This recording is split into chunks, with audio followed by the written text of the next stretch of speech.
warahmatullahi wabarakatuh. Hello everyone, let me introduce myself. My name is Salma Al-Sasadia with NPM 234120046 from Accounting Class 23A, Capital Market Theory course. Here I will explain the material about history of the Indonesian capital market. The beginning of the capital market in Indonesia. The history of the capital market in Indonesia began during the Dutch colonial period. The first stock exchange was established in Batavia, now Jakarta, in 1912 by the Dutch colonial governments. The purpose of establishing this exchange was to serve the interests of the colonial governments and Dutch companies operating in the Dutch East Indies. At the time, securities trading was still very limited because only certain groups, such as Europeans and the economic elites, could participate. In addition, there were still few instruments being traded, such as shares and bonds of Dutch companies.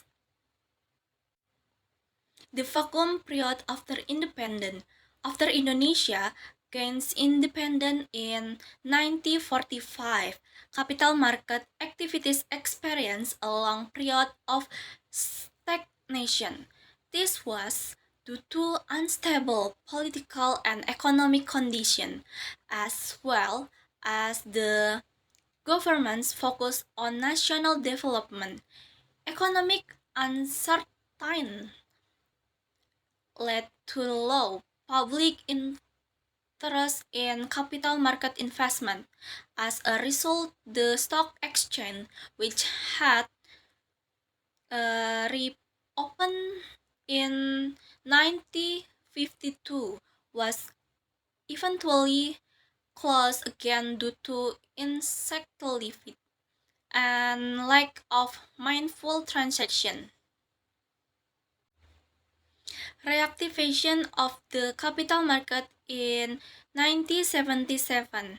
The Indonesia capital market was officially reactive on August 10, 1977 by President Soeharto, with the first initial public offering IPO by PT Semen Cibinong.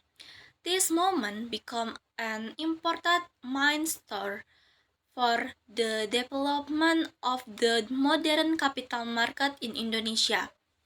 The governments began to recognize the importance of the capital market as a source of long-term financing for the business world and national economic development. However, at the time, activities in the capital market were still very limited due to a lack of public understanding and the absence of adequate regulation. Development in the regulation era of the 1987 to 1990. In the late 1980, the governments implement various deregulation and financial deregulation policies to increase capital market growth.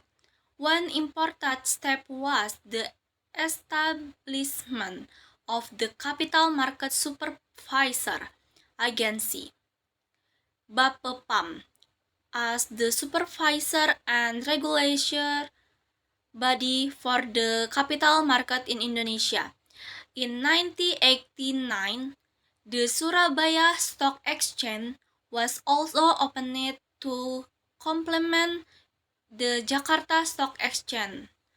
With the regulation, the number of companies going public increased rapidly, as did the number of investors.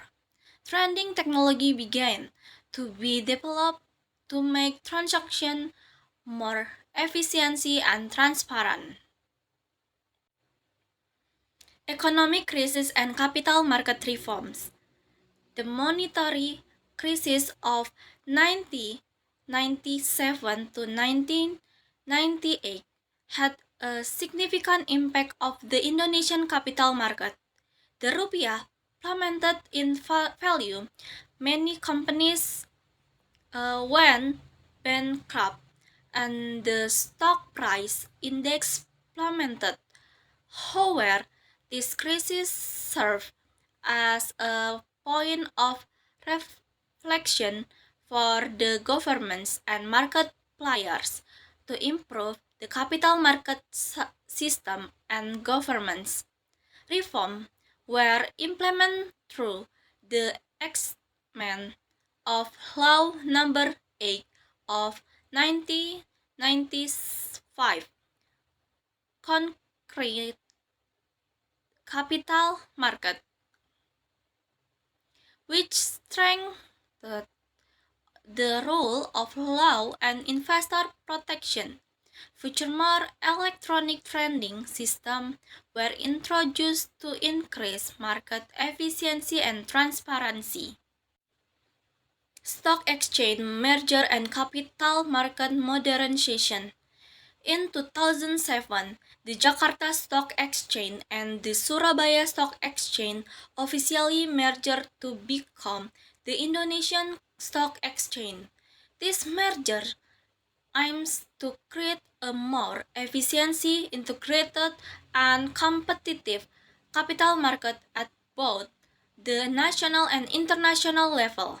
The EDX then implement various innovations, such as the application of an online trading system, the development of new investment products such as ETF, rights and derivatives, and the improvement of financial literacy among the public.